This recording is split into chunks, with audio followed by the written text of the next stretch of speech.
All right, all good to go? All right, good afternoon. Welcome to our second TOK talk of 2024. The prescribed title of the day is our most revered knowledge more fragile than we assume it to be? Discussed with reference to the arts and one other area of knowledge. I'm Mr. Markowitz, your host. Happy to have TOK teacher Mr. Henrik with us. Happy to have TOK student Darius. Hey! Yeah, Darius! TOK student Yuri. Senior. And our TOK student Claire.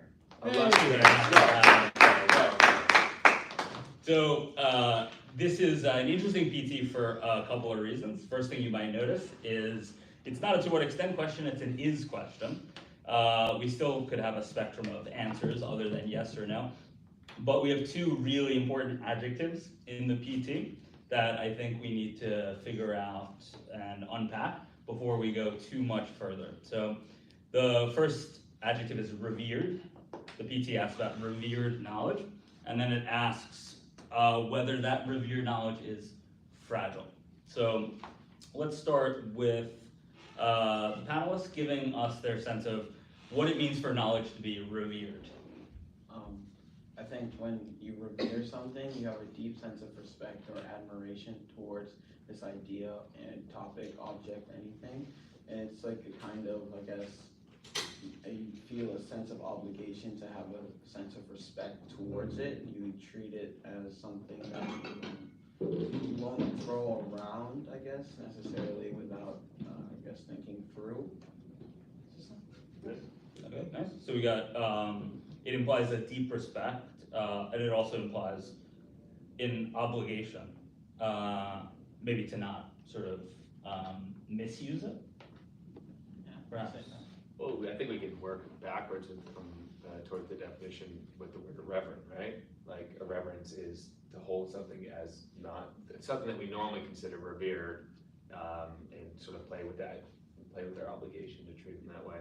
And we tend to think of the word revered primarily, at least from my understanding, in a religious context, right? Like we revere, scriptures, we revere sacred books, we revere priests, we revere characters of high moral integrity. I think in a secular context, we revere maybe individuals who have done important things artistically. I think is no question that's one of the reasons one of the AOKs. But also, like, we revere maybe people in our own lives who have conducted themselves in a way that we find admirable, as you said. But I do like this idea of obligation, and I do feel like reverence is either for objects or for individuals, and I think the difference between those two is worth thinking about. I feel like object-wise, like things aren't really like not people, right? Like they could be taught in curriculums. That's one way they could be revered. Like if like someone was to be given like the Oscars or some kind of honorary title or label, that could also mean that something is revered. It's kind of unquestionably like widely accepted and honored. That's kind of where I'm kind of going with like what I think about revered.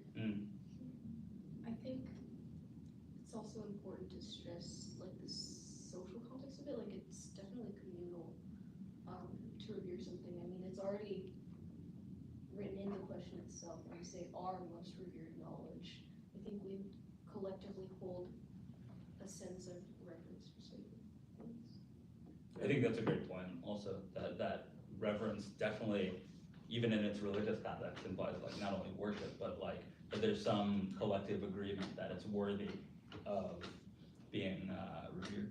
Yeah, and I think the word "our" is super essential, right? This is a social question. This is having us grapple with, and this is something I do want to get to later on, the idea of which communities we're talking about, but reverence within a community. Secondarily, I think it's important to notice we're not, at least to me structurally, supposed to be debating what is revered. I mean, we have to get there, but there is sort of no question that there is revered knowledge in the PT.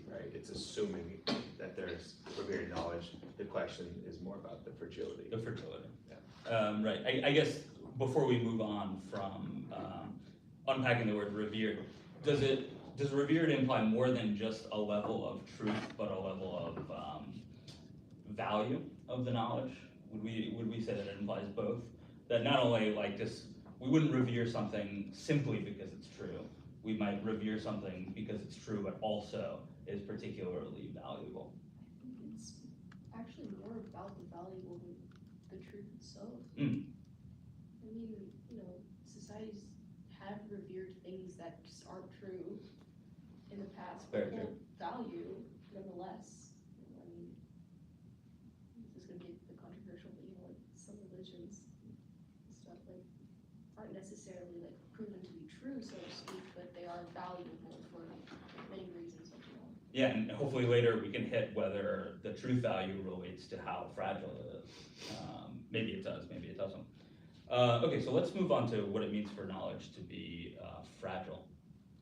That's a word that I don't think I've seen any word even particularly close to that in a PT in the last couple of years. So I guess hopefully we can hear from as many panelists as we can. What do you think it means for knowledge to be fragile? That its value can be taken away, sort of like weakened, I think. That's what I think for like knowledge to be fragile. I think its relevance is also like important because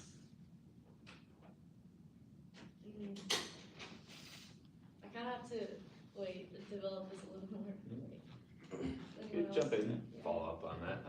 I think that we run into some real complexities with this word. I think we probably start off with some sort of metaphor in our head. When I think of fragile, I think of like a cup, right? Or an object that can shatter easily, that might be difficult to put back together. And so that metaphor implies like a wholeness, like the knowledge has this cohesive integrity that we hold up and that can be shattered or broken, right? What I think becomes complicated is what exactly we're considering to be fragile. Is it the pieces that make up the whole? Is it the cohesiveness of the whole thing? For example, we can imagine that we're talking about a theory we have, right?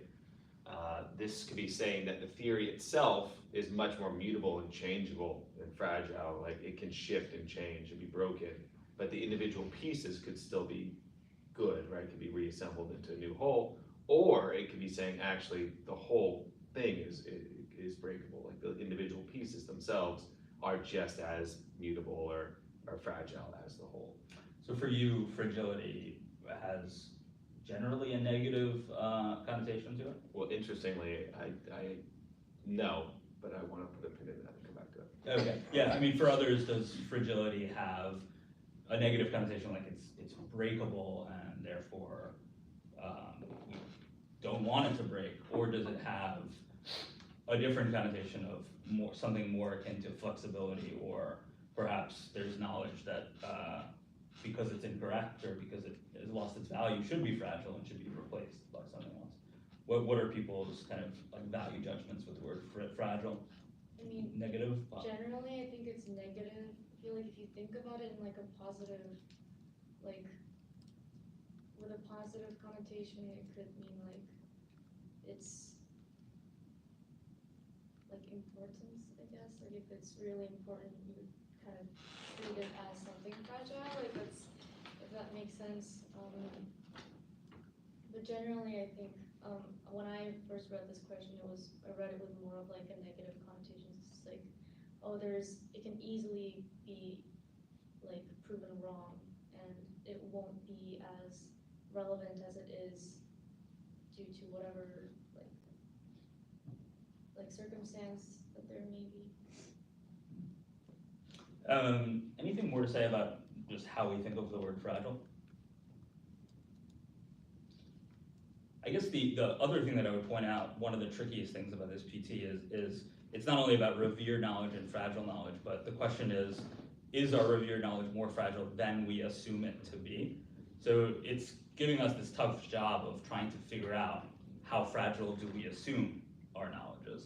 which gets at, I guess, a concept of how much faith really we have in the knowledge that we have. But that's a question that's like pretty central when we're trying to answer this PT, is not only taking an example of revered knowledge and figuring out, is it fragile, but is it in fact more fragile than we would think that it is, which could get tricky. The first knowledge or area of knowledge that's prescribed to us is the arts. So we can start there and then move to any other AOKs, because after the arts we have free reign for the other four. So let's think about the arts, and when we think about knowledge in the arts, we can, I suppose, think about the work of art. I don't think we want to think about fragility as like physical fragility, but we can think about fragility of an interpretation, or how revered an interpretation is, or maybe we can think about how revered a legacy of an artist or musician is, and how fragile that might be. I think those are all fair game. So I'd love to ask the panel to introduce an example of either a work of art that's revered, an interpretation of a work of art that's revered, and then let's see if we can figure out if it's more fragile than we assume it to be. Can I start by just emphasizing that distinction you're making? Mhm. I want to make sure that we're really thinking about this, because it applies to the other AOKs, but it's stronger here. There is the critics of art, the people who have written and talked about art itself, and then there's sort of the producers of artworks, and then there's the artwork itself, right? And so there's sort of three different ways we can go talking about this.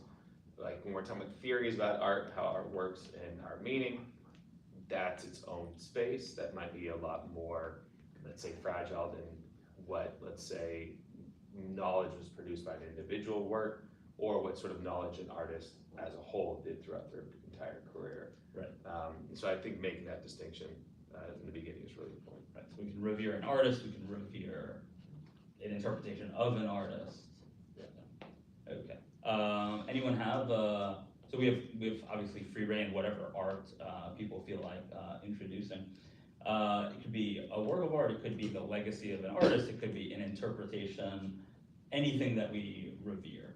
I'd love for someone to throw it on the table for us to. 2001: Space Odyssey. Let's Okay. put it on the table. Yeah. Great film, wonderful time. Stanley Kubrick. I wasn't familiar with this, at least enough-ish. Yeah. It's a Tell us It's an about old movie. It's an old movie by Stanley Kubrick, where we are having this sort of extended metaphor for humans' rise and change from our early, I guess, hominid ancestors to sort of modern life, and then into the future, the way in which we changed in our understanding of our environment. We shifted to being a more sort of violent species, and then the sort of technological transformation that will lead us to our next stage of sort of intellectual evolution, based on this sort of Nietzschean understanding of starting basically the changes that happen on his path to being like an overman or ubermensch. Putting all that aside, there's a lot of different interpretations of this film. I think that there's a lot of critical interpretations that could be thrown away as time goes along, including revered critical interpretations by film critics that I think are, notable for their expertise on the subject. That I think is relatively fragile. When I read this question, I was worried, because I think it's setting us up to say yes. And I want to make sure, if the IB is pushing us in a direction, to push against it a little bit. I don't think the knowledge that I revere from 2001 is fragile. Right? The work itself and the knowledge contained in that work, I don't think is fragile, but maybe the interpretations are. And I think that's one of the reasons why art as an AOK is setting us up really well for this distinction between the knowledge contained in something versus the knowledge that one produces, critiquing, making sense of that thing. And can you just clarify what the knowledge that you gleaned from that film is that you revere so much? Well, so that's what's interesting. I know it's in a way, I mean, I can tell you a personal story, but I feel like there's almost like this weird transmogrification, right? There's an experience that the movie puts me through, right? And there's knowledge in that, but as soon as, it's almost like a Tao that can be spoken is not the true Tao, right? Like as soon as I start translating that into a linguistic-based knowledge appreciation of the film, then we're back into that fragility, but the first-hand experience of that film, the artistic experience, there's a knowledge there that I feel like is completely unshakable. I mean, how would you begin to do it? You've introduced a very interesting concept, which is that you're suggesting that once we clarify why it is that we revere, or once we clarify in words what the revered knowledge is, it becomes more fragile. Yeah. Because we're in some way, like cheapening it if we put it into words. And I feel this way about music all the time. If you try to describe in words why you're moved by a piece of music, you're very quickly in territory where you can feel like you're not doing it justice. There's that old quote about writing about music is like dancing about architecture. You can't, once you try to explain what it is that you revere, it gets more elusive, it gets further away from you. And I'm sure others have had this experience with music or other kinds of art. Other works of art that we revere, that we can see how fragile they may or may not be. How about maybe the legacy of a writer or an artist? A writer, an artist, or a musician who's revered, and then the way that they're regarded changes, and it turns out that their legacy was fragile for some reason. So what I'm thinking of is, in American literature, Mark Twain, who wrote The Adventures of Huckleberry Finn, classic book, was regarded as like one of the great American novels. His legacy has proven to be much more fragile than most people thought that it was, because of the vast amount of racism that is present in the book. So I think, even though it's still regarded as a classic, its legacy in terms of like whether it's taught and how it's taught turned out to be much more fragile. Even Shakespeare is not immune to this.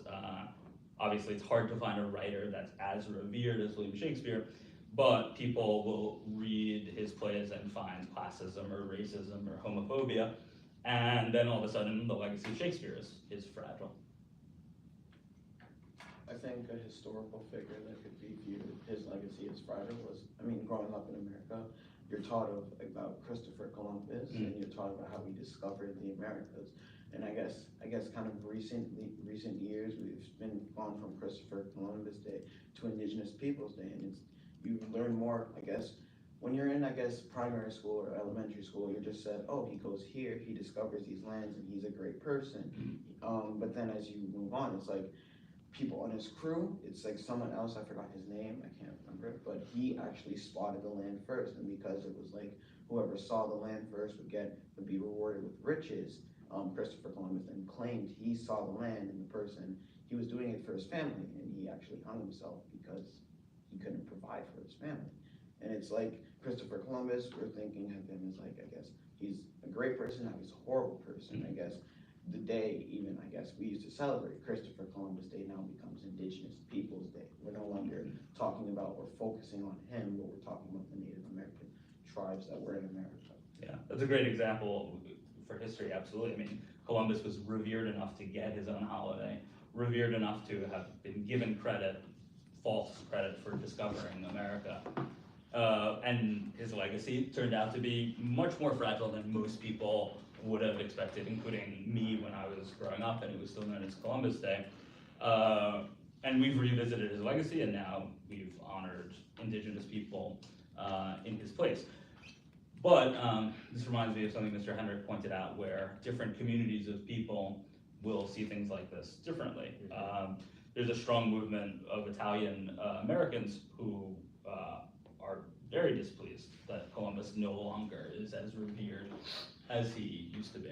So maybe we can think about the question of like, which communities of people are revering certain kinds of knowledge, and which communities of people perhaps are not. We think of many examples from our home countries on that table, perhaps. Yeah. Who's, like, if we think, who's the most revered artist back home? Historical figures too. Or a musician, or I mean, maybe we stick with the arts for now because it's the one. Like, I wouldn't say like revered, but I I know Jay Park is like a musician and he was very like in like the mainstream popularity of music, but like a lot of people also dislike him because of like the racist things that he sort of either implies to, or I think he does say in his music. So that's like there's a lot of like there's a great like there's sides between like, oh, I think Jay Park is great, or I think no, like you shouldn't be supporting this guy, like his work is like harmful. It's like And has there been a backlash against him recently? yeah, I mean internationally as well, because people take a lot of like the issue of racism a lot more seriously here than I think. Yeah.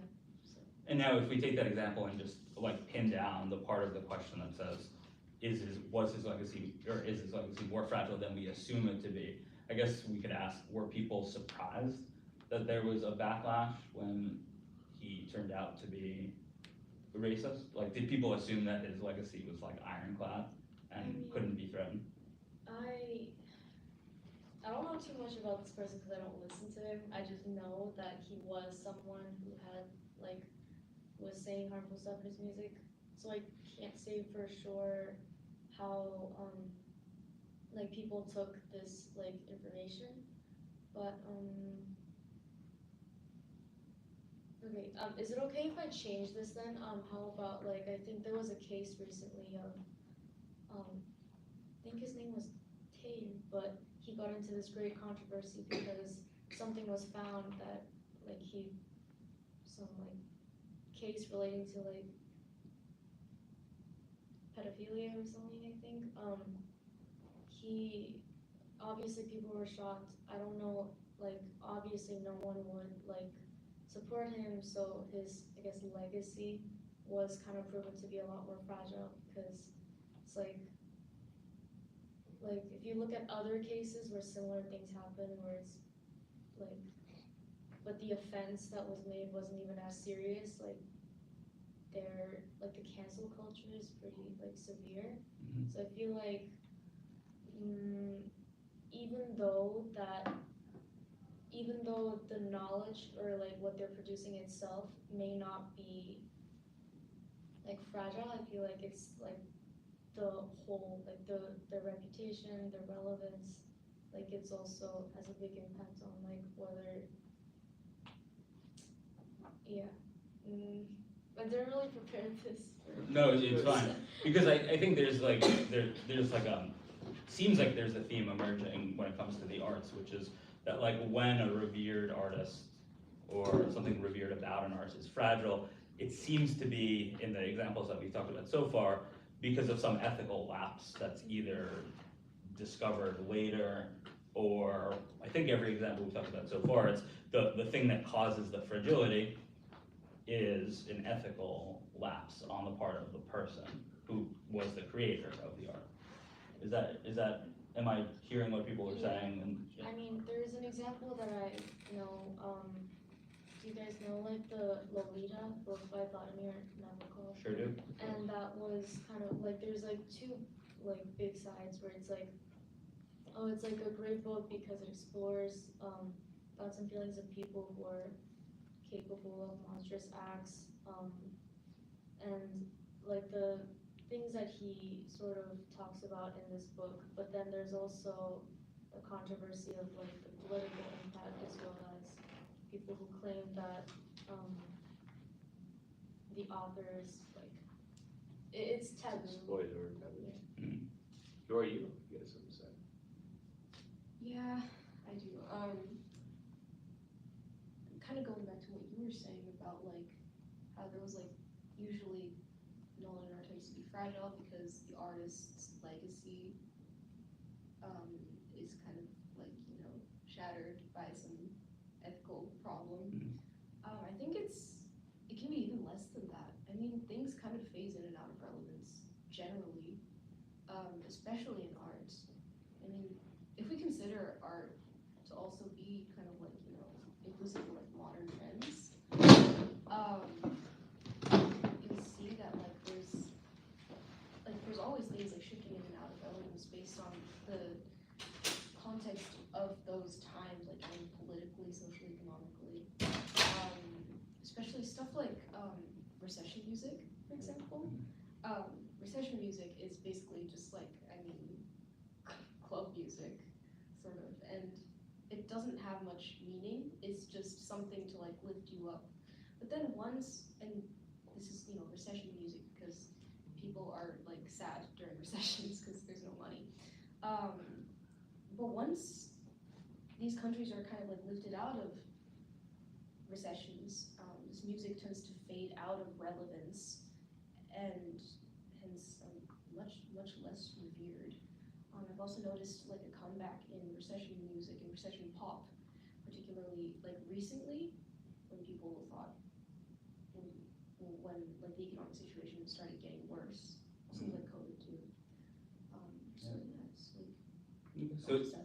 yeah, so I guess it sounds like we have two ideas with the arts that revered art could be fragile, either because of an ethical lapse on the part of the artist or the creator, or simply because the social or like the environmental impetus for creating that art changes, and then like in the case of a recession, like it seems very important when the recession is happening. The recession no longer is happening, it becomes less relevant and then therefore less revered.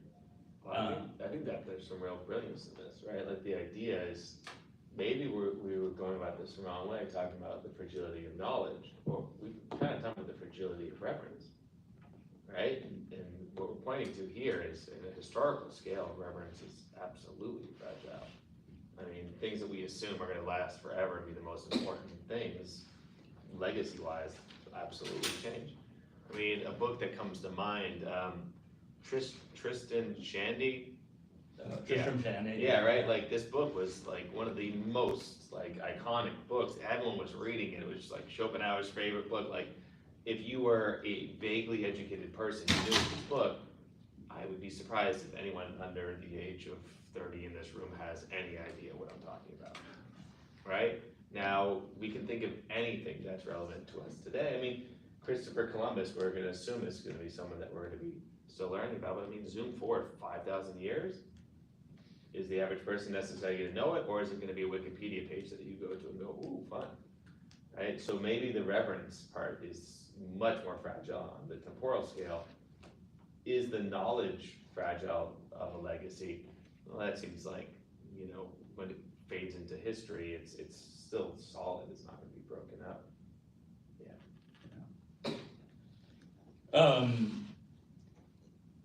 I would love to stay on the arts, but I do want to move because we do have like such freedom to talk about other areas of knowledge. So we can do it as dealer's choice. Why don't we move to, I think I want to move to history because, first of all, Darius, you brought up a historical example, and I think in history there's a lot of cases of knowledge about the past that we revere and accept as indisputably true, that might be a lot more fragile than we assume it to be. So we can do this in terms of the history of any country. Maybe it's easiest to think about the history of your own country and to think, are there examples of historical interpretations or historical statements that were revered as being unquestionably true, but then turned out to be more fragile than people expected? Yeah. I mean, the notion that the emperor is a god is definitely very fragile. Particularly considering, you know, in the end of World War II, the emperor kind of, I mean, the Japanese constitution was rewritten after we lost World War II, and I think one of the first things it says is like the emperor is kind of relegated to a position where he can't, you know, take control of politics or be involved in political matters. And he had to publicly announce that kind of like, you know. So the reverence for his status ended in law, but I imagine it took more time for the Japanese mentality to adjust to that, because if you regard your political leader as, I could be totally wrong about this, but I'm just guessing, that if you, for a long time, regard your political leader as a god, and then there's a law that says he's no longer a god, people's minds probably don't automatically change. And the same way as like when we had laws that desegregated parts of America, didn't automatically change people's minds. So I'm wondering, did people take some time to like allow that to be as fragile as it was, or did they resist it? It might have taken like 2-3 generations. Oh, okay. Yeah, I mean, I think even my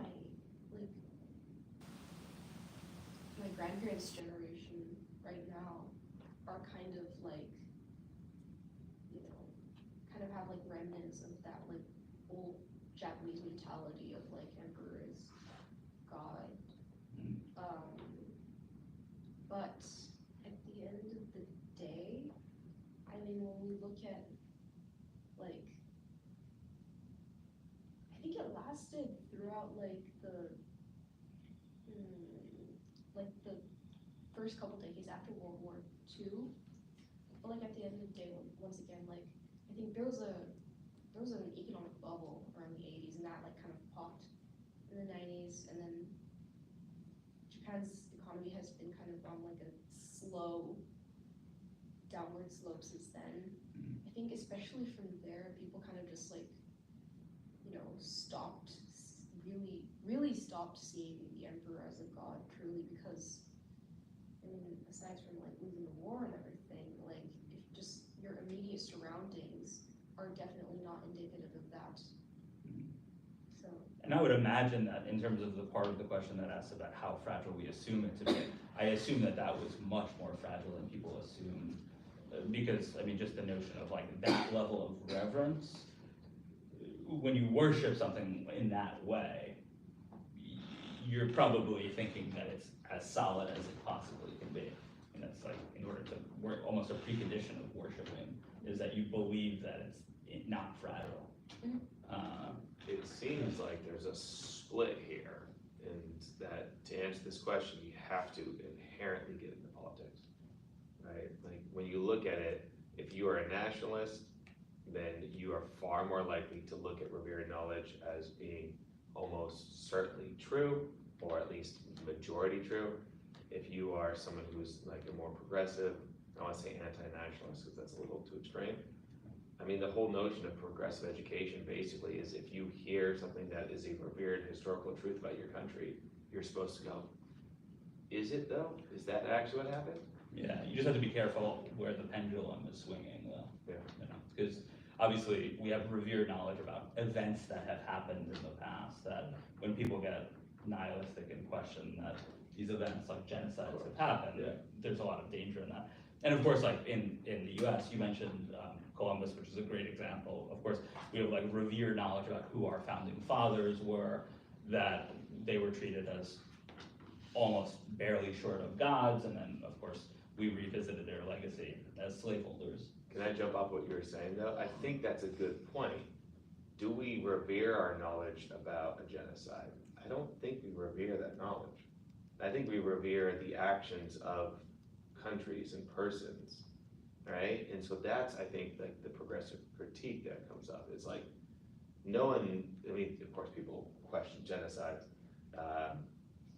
but when we talk about reverence, the reverence is normally within a community going, look at what our peoples did during this, right? I guess you could revere negatively, like in a way, I think there you could argue that Germans have a reverence for the knowledge of the what happened in their country, understanding how horrible it was and making it sort of central to their self-identity, that this is something that happened, we need to make sure it doesn't happen again. But I think most reverent historical knowledge is, look at these awesome things we did as a country in these historical events. I just got in an argument with my dad the other day. For example, we're talking about American foreign aid, and American foreign aid by far and away is the highest amount in the world, but per capita it's actually under 1%. It's about 0.7% of the GDP, while other countries in the what's the G7 or whatever are closer to 1.5%. So the United States, while being the most generous, is not the most generous by GDP. And that's a revered thing. When you talk to Americans, they'll say, like, this is a historical fact, America's the most generous nation. Well, then you also get into private charities, and then we then we definitely become the most generous nation. So, Yeah, no, I appreciate actually, because you made me realize that I was using a word reverence for just like, as a synonym for unquestionably accepting that something is true. And I think like the example in US history is that we revered is the Union won the Civil War and they should have won the Civil War because they defeated slavery. And that was a revered truth for a few years, and we didn't think it was fragile. We would have assumed most Americans would agree that the side that won that war was the side that should have won the war because we defeated slavery. But not long after, we realized how fragile that knowledge was, and there was something called the lost cause movement, which is still in existence, where the narrative was completely flipped, and folks were arguing that actually the South should have won the war, and it was a shame that they lost. And I don't think most Americans would have had any idea that the knowledge that the Union did and should have won the war was fragile, but it turned out to be very fragile. And even today in the South, that revered knowledge that the right side won the war is totally flipped on its head, and people are taught that the South, who was fighting for slavery, fought a noble battle for states' rights. For states' rights and their way of life, and they found their way into textbooks and school clubs, and it just showed that, yeah, in history, revered knowledge can be quite fragile. Just to add to that in general, there tends to be like a trend of like, we tend to be taught that there were it's implied when we learn history that there were like moral reasons for things to have been done, but then that narrative is flipped on its head with like, oh, there was actually like a political incentive for this, or there was an economic incentive for this. And it's not as like, moralistic as we expect it to be. I like that tagline for explaining the fragility. Actually, no matter what you say about a historical event, person, you can imagine someone going, well, actually, did you know, right? This is like kind of making me think about what we're learning in history class right now is like the idea that Khrushchev's idea that during the Cold War that the two ideologies could peacefully coexist so he proposed this idea so that so that there wouldn't be fighting, there could be peace, but then in reality it was just because, if you're a communist, then you would believe that you would know that capitalists would eventually become communists, and that was like so that they can win like the long game is kind of where he was going with it. And Soviet communism is one big fat example of revered knowledge that people who practiced it refused to acknowledge its fragility and would do whatever they could to look away from any kind of reality. And then of course it was much more fragile than they were willing to admit. I want to give the opportunity for, I think, we could talk about natural science and or mathematics, also law, which is dealer's choice. I was thinking about law because laws are frequently regarded as very revered, and sometimes they're overturned if people want to take that bait. But also, when we went on our trip to DC, we went to George Washington's house in Mount Vernon, and we learned that he was essentially killed by his own doctors.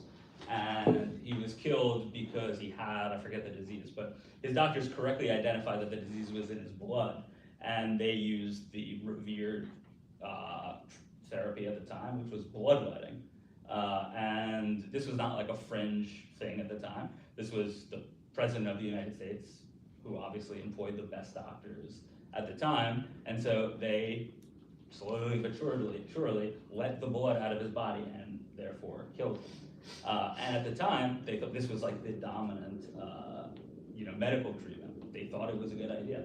Obviously, it was proven later to be deadly and foolish and all of that other stuff. But, in medicine, just as one example of natural sciences, things that we revere as treatments sometimes later turn out to be much more fragile than we expect. So people can either take the bait for natural science, or we can talk about math, which I think math is probably a good counterpoint to this. Maybe not. Is knowledge in math fragile? Just go, please. We can take any of the I was threads. gonna say that in math, I wouldn't say that the knowledge is necessarily fragile, but it's more like, if there's like, I guess for an example of the Pythagorean theorem, it's not that like we guess the interpretation, well, not the interpretation, but like how we view it can be, I guess in a sense, fragile. Like there are more, I forgot when this happened, but there was like 2 students who like found multiple ways to prove the Pythagorean theorem. So I mean, I think in mathematics, knowledge isn't necessarily fragile, but it's more like, I would say, malleable. It's able to be bent and changed in different ways, and I guess viewed in different ways as well. Yeah. But I remember when I was taught math, and I think the way most Americans are taught math, is that mathematical formulas are there to be revered and not questioned, and not even particularly understood. I mean, I had math teachers who taught a equals pi r squared, or a squared plus b squared equals c squared, as if it fell, down onto Mount Sinai with the 10 Commandments, and nobody really thought to question it, and it was irrelevant to question it. You just had to know how to use it. So it was taught as an object of reverence that you need not question and would never be fragile. Like the idea that the Pythagorean theorem would be somehow overturned was like just beyond what we could consider. And yet, Pythagoras basically started a religion around the worship of numbers, right? Like around our mathematical knowledge. Like in a way, more than any of the other AOKs, there has literally been reverence throughout history for numerical discoveries. I mean, you think about something as simple as this. You have your lineage in some sort of oral history, right? Let's say that you have works of art that are beautiful in your society that you treat, again, with some sort of reverence. You have reverence for the natural world around you and your discoveries. You may have some reverence for a sort of pseudo-psychology understanding of people.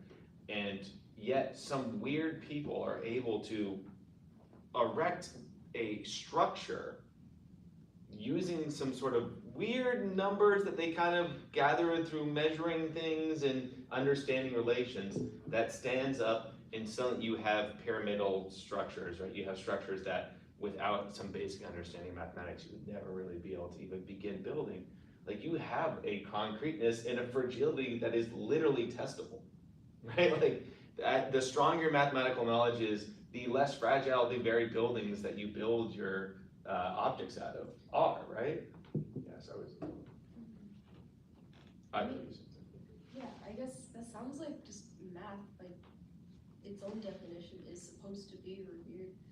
But like at the same time, I think, like as Mr. Henrik said, I think the value of math shows in its application. So I mean, I think it's also kind of about whether so math can be applied, and that kind of determines how revered it is. I mean, like, there's so many, like, I mean, there's one example, like, I think, some random mathematician is gonna come up with, like, a new formula for something, and it won't be used until 200 years later when some physicist finds a way to apply it. Yeah, but until then, it's like, it's not very widely used. It's kind of like, obscure mathematical knowledge. Yeah, so there's, I think, degrees of relevance that matters. Yeah, I think Mr. J, you'll help us with this in the question, the Q&A, but my impression is that like, because so much knowledge in math is understood by so few people, and there's such an elite that can understand a new discovery in math, I wonder if that adds to the reverence for the idea that like, you have to be in this like elite to even understand what they're talking about.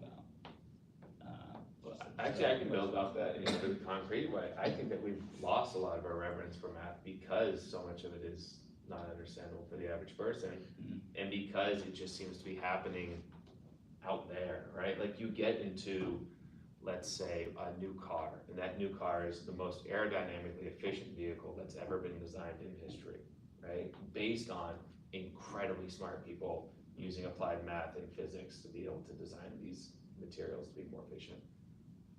And the average person's not sitting there going, oh my goodness, I bow down to you, because it's just more abstract, it's more complex. But if you were a person who spent the past, 14 generations plowing a field with yourself and a stick, and then someone comes along and goes, I made a wheel, and I've made a more efficient wheel, like, yeah, you're gonna revere it because it's so instantly understandable. And in a way, that knowledge is such a place of power. You'd imagine, how can I gain that for myself? How can I take this, be able to use it in my own life?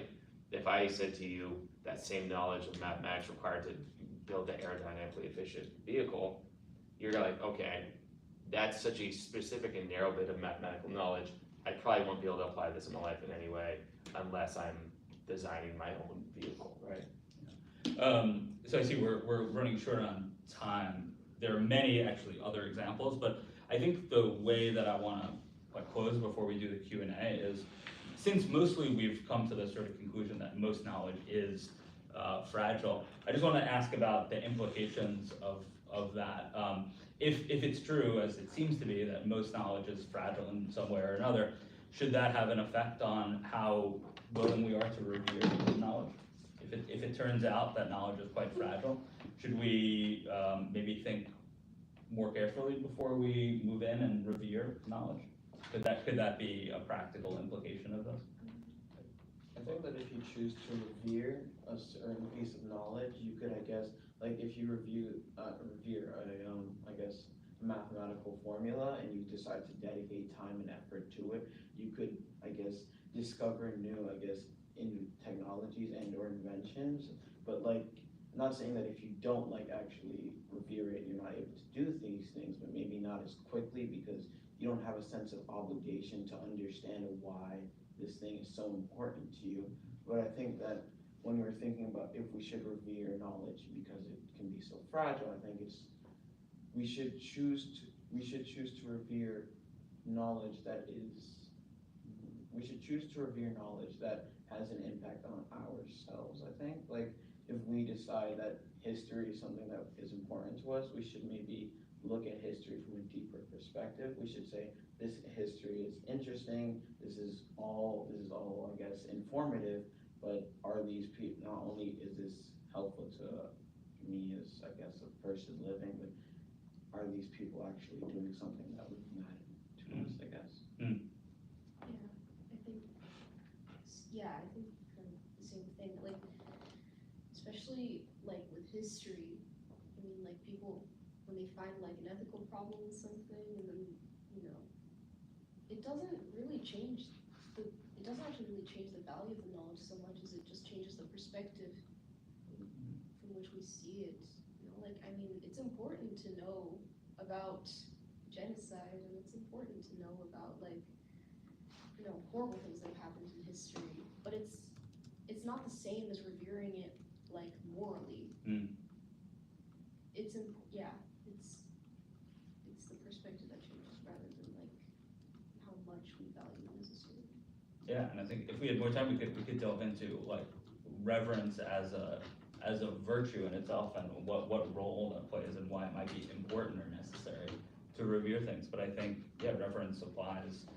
I think when you think you have the truth about something, that's when reverence kicks in, whether that's a scientific truth, a historical truth, political truth, religious truth. When you think you've got the truth, you revere it, and you want to spread it. I was gonna say, I have reverence for the beautiful granite cliffs that I grew up nearby in Big Sur. I have reverence for the mighty giant redwood trees, and I have reverence for the little green clovers that get destroyed easily. I do that reverence and fragility of magnitude with each other is weird to me. In fact, maybe I revere things because they're fragile. I would love to keep pursuing that. Yeah, I know this is gonna be me talking about something I don't understand, but there's, I think, a Japanese word called wabi-sabi that means like something that you maybe not revere, but you appreciate because it's fragile. Kind of like that. So, interesting place to end, but thank you so much to our panel, a good discussion. Let's give our panel a round of applause. This man just jumped in here. Daring. Okay, questions from our enormous audience of 2 TOK teachers and 2 TOK students. What do you got for us? People in the back, make yourself heard, please. So when you were talking about like how in Japan they used to think like of the emperor as gods, I just kept me like thinking of how in global politics right now we're studying like North Korea and how people in there actually like think of the Kim dynasty like as if they were gods and they like have to pray to them. And my question was more to Mr. Markowitz because he's also the global politics teacher. Like, how long will it need for like these people to stop thinking like they're the gods if the ideology like stops today? Ignoring what she said. Right. Yeah, I mean, it's a great question. I mean, if we look at the past, I mean, Stalin, like once Khrushchev came along, Stalin wasn't seen as a god in the same way that Kim dynasty is, but that's a difficult question. I think because in North Korea so much has been invested since the beginning of North Korea in deifying the Kim family, I think it would be not only fragile but intensely like psychologically damaging to find out that this family that you've been worshiping for however many years is not who you thought they were. I mean, it would be traumatic, really, to find out suddenly that this political leadership that you thought was a god isn't. So, I don't know if I have an answer. I think it would take some time to work through it. I mean, in the same way as like if you, I don't know if it's a whole lot different from, the same thing we all go through, or many people go through in childhood of like thinking, oh, your father is perfect, and then you eventually realize, but slowly, but gradually realize that he's an actual human being and isn't perfect, but like, this is like an entire country thinking someone is a god. Jokes, it usually comes out in the jokes, the dad jokes. Yeah, no, it's a great question. I don't know the answer to that, but I do think it would take some time to work through, because it would be, I think, a trauma to find out that I feel like not just trauma, but because like so much of this mindset was like pushed onto them, right? And there's like an accumulation of this like importance, I guess. Like I feel like instead of just trauma, there could also just be like denial, like finding out about something only for it to be like proven false. Like there's like you can see this in like research as well. It's like if you get like a result that doesn't really match what you have so far, you're less likely to focus on that rather than to develop what you have already. Like, if that makes sense. It's like cult, right? Like we literally have cult deprogrammers. I mean, you could show something to a cult leader, a cult follower space that shows them that their cult leader is doing something terrible, and they'll make excuses. Yeah. I think it's also kind of about like the cognitive dissonance. I mean, just in general, I think you need to witness in my example, the emperor, like an environment in which it feels like the emperor is a god, and then an environment in which it does not feel like a god.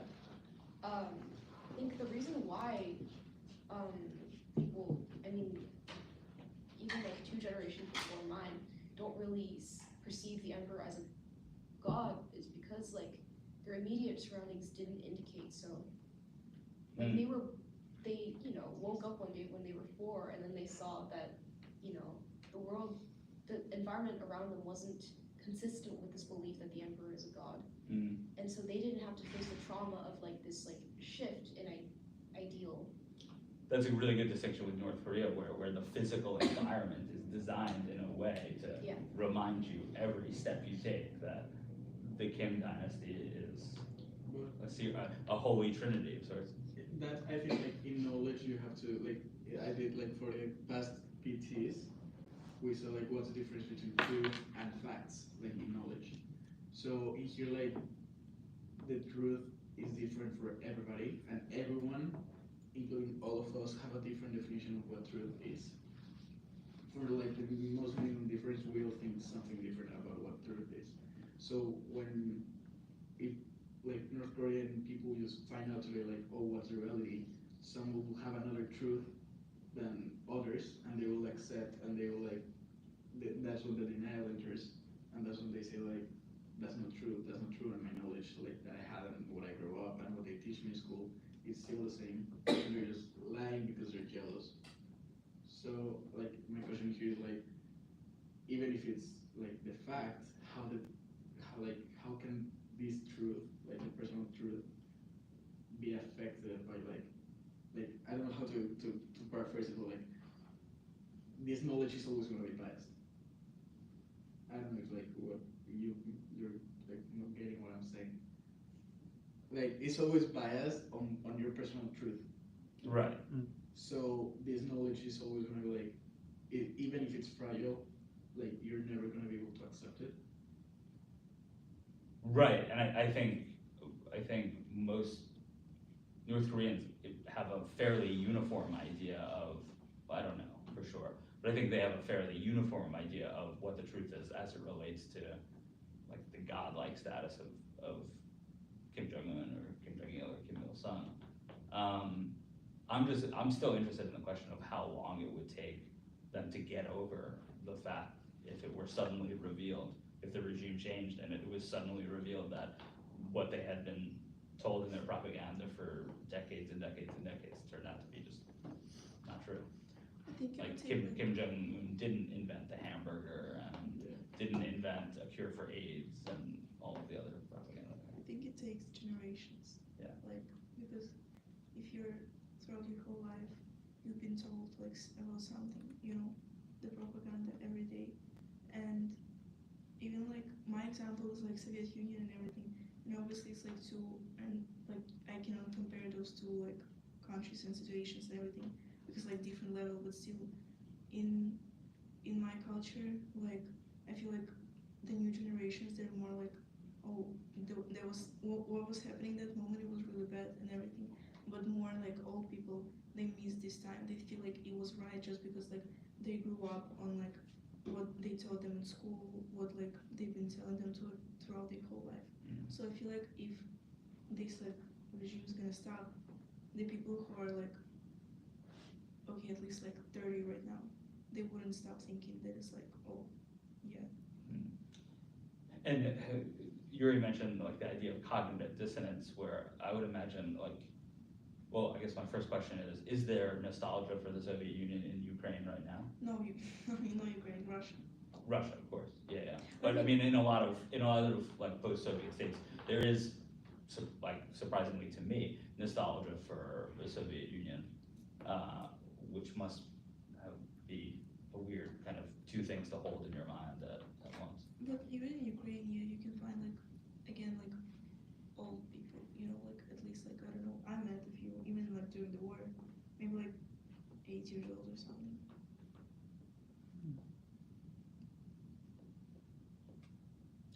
I was going to ask you guys about the note that Mr. Henrik ended on, this possible productive tension between reverence and fragility. If there's something, and what I'm thinking is the IB could have written the PT as, is our most revered knowledge more false or falser than we assumed it to be? Another adjective that shares many of the same letters, but they didn't. So back to Mr. Henrik's original metaphor, it's like if we drop something that is fragile, we all know from personal experience, it doesn't dissipate or disappear, it shatters into pieces. to a finite number of pieces. And so based on the note that Mr. Hendrick ended on, like I'm wondering if there's they both require each other, like having this, kind of like what Darius was saying too, having this heightened reverence and respect to kind of maybe give your research and work even direction, and then to drop that, whatever the pressure might be, to see it break into pieces, and then this kind of third task of reassembling the pieces into a new, you know, view to be revered eventually. Do you think there's some kind of productive?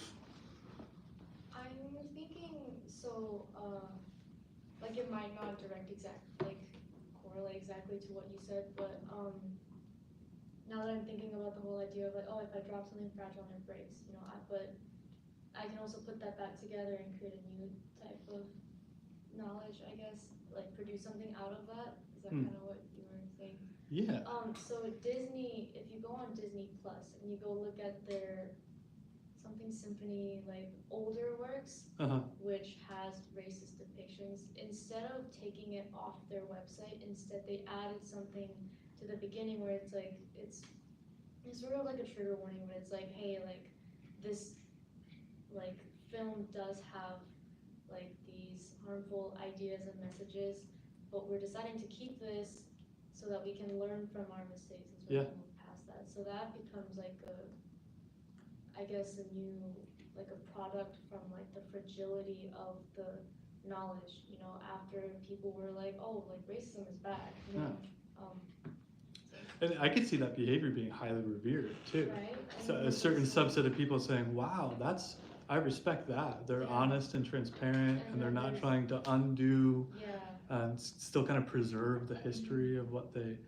So like back to these metaphors, I'm almost picturing like the more refined objects of knowledge are these things with like duct tape and like visible hot glue holding it together, which might not be as attractive as we would once No, but think. it makes sense because we see like the knowledge that is revered now in like natural science or whatever. It's all just like this developed, like it started off wrong, right? But then from then on we developed like, you know, there's the theory of what heat was or whatever, and it started off with like, oh, like heat is like an invisible fluid that we can't see, to like what it is now, which is like a bunch of atoms moving really quickly or whatever, and but we all kind of moved on from somewhere, so I think that it's kind of like an example of what you said about the whole duct tape and like how it's not this polished perfect thing, but rather something that they're like steps, you know? Your question reminded me of a really interesting book by a Buddhist who's talking about the fragility of the idea of a self, and the book title is called Going to Pieces Without Falling Apart. And he's like, you have to go to pieces because this whole notion that you have that you're one unified self is a delusion. So you've got to let that break apart so that you can become who you are, going to pieces without falling apart. I think that if when an idea or you start to revere knowledge and then it, I guess, is fragile and breaks apart, I guess it would form into a subset or a different view. Like, I guess the idea of slavery, right? You have slavery, then it's abolished, but then after slavery is abolished, we have segregation. And after segregation, that slowly became acceptance. It's like after this general idea is, I guess, disproven or I guess destroyed, you then find a different version of it, or you pick up the pieces to make, I guess, a more societally accepted version of it. And this brings on like in art, right? There's like periods and movements where like someone would do something completely out of the ordinary, and it's like it goes against the standards that were put at the time, but then now there's like pop art, abstract expressionism that we're all kind of, it moved like just like the knowledge that we have of art like forward, and now we have a broader understanding of the way we can express ourselves. So I think it's like an important part, like being able to realize that maybe you were wrong and then seeing it in a different way, because I feel like the external influences that we're under has like a far greater impact on our understanding of how how revered something is. Any last questions from the gallery Anyone in the back? here? All right. I was wondering about the question of history, and it seemed to me like a promising area to look at. And I was thinking that certainly when I was taught history, even going back to primary school, they started with things like Greece and Rome and Egypt. I think it's quite a common thing to go quite early on in the curriculum, and yet I wonder if those are also, by virtue of being kind of classical or ancient history, the ones that we have least certainty about, because they're based on few sources. I think Herodotus, the Greek historian, been called the father of history, also called the father of lies. Like people like look at his stories and go, "There, that didn't happen." You can read them. He was the father of like narrative history, and Thucydides, like the father of like actual history. Yeah. So I wonder, basically, if you can think of examples, you don't have to answer this now necessarily, but it's something to consider. Maybe if you can think of something straight away of great historical events that are based on one witness or one source or one document. I bet there's a lot out there that we kind of believe that really just Herodotus wrote this, and so that's gone down in history. Especially interesting the idea that like the less we know, the more reverence we have, because classical Greece and Rome are among the most revered, and they were seen as the basis for various civilizations. So it's interesting that our level of knowledge about them may be inversely proportional to how much reverence we have for them, which I guess makes sense. Myths, this is how myths work. I think like there's a lot of cases. Like I have one in mind. In Mexico history, we celebrate like once a year we celebrate like one day, and it is for the American-Mexican War. And this day is for 6 kids called the hero kids, literally.